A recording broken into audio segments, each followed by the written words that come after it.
روایت نمبر 381 381 وہ اخرج الامام ابن رجب الحنبلی، اور امام ابن رجب حنبلی روایت لاتے ہیں اور وہ بیان کرتے ہیں مد یدیہ الی السماء وہو مد یدیہ الی السماء، امام صاحب ایک صحابی رسول صلی اللہ علیہ وآلہ وسلم کی کیفیت بیان کرتے ہوئے کہتے ہیں مد یدیہ الی السماء، وہ اپنے ہاتھوں کو آسمان کی طرف اٹھائے۔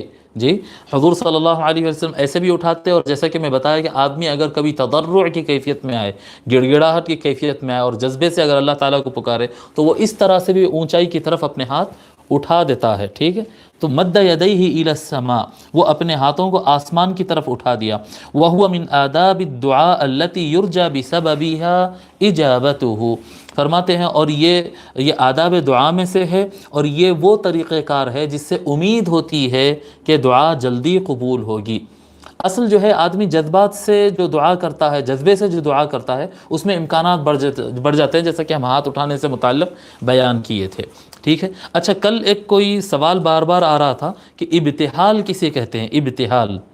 ابتحال کسے کہتے ہیں؟ تو میں بتاؤں آپ کو، تضرع کا جو کیفیت ہوتی ہے نا، گڑ گڑانے کی اور اللہ کے سامنے گڑ گڑا کر دعا مانگنے کی جو کیفیت ہوتی ہے، اگر وہ کیفیت کے ساتھ بندہ دعا کرتا ہے تو اسے تضرع کہیں گے، دعا کہیں گے، جذبے سے دعا کرنا کہیں گے۔ لیکن اگر اسی میں اگر وہ اپنے ہاتھ ایسے اٹھا دے، یا پھر جیسے استسقاء میں اٹھاتے ہیں اس طرح سے اٹھا دے، تو اس کو ابتحال کہتے ہیں۔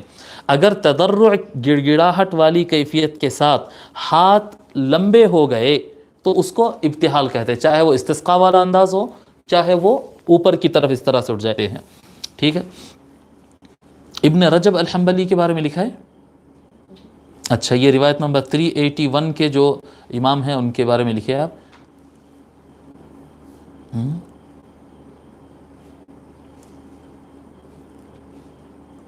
یہ ہل گیا پیج، چلیے۔ جامع العلوم والحکم، جامع العلوم والحکم فی شرح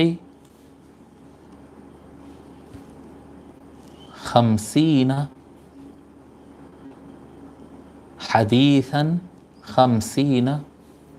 حدیثا من جوامع الکلم، جامع العلوم والحکم فی شرح 50 حدیثا من جوامع الکلم، ٹھیک ہے۔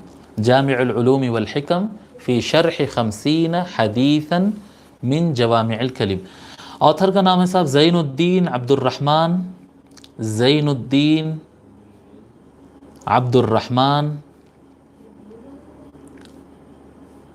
بن احمد بن رجب، زین الدین عبد الرحمن بن احمد بن رجب الحنبلی۔ آپ کی شہرت ابن رجب الحنبلی، جو آخری جو الفاظ ہے نا، ابن رجب الحنبلی، یہ آپ کی شہرت ہے۔